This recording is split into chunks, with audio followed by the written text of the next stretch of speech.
एको घरी आ जाते रानी बन के कुंवारी। ए मोरी रानी तोर बिना मन नहीं लागे रतिया माँ।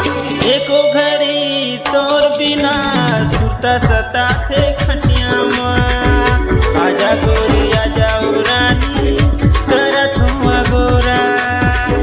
तोरे दे माया के खातिर करत होनी होरा। हे रानी तोर बिना सुनना लागे रतिया माँ। एको घड़ी नींद नहीं आवे सुतत रही तो खटिया माँ।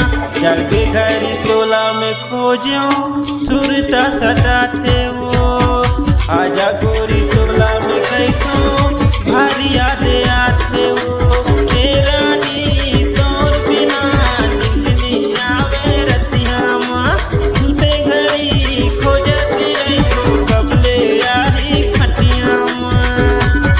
घड़ी घड़ी याद सताते गोरी तो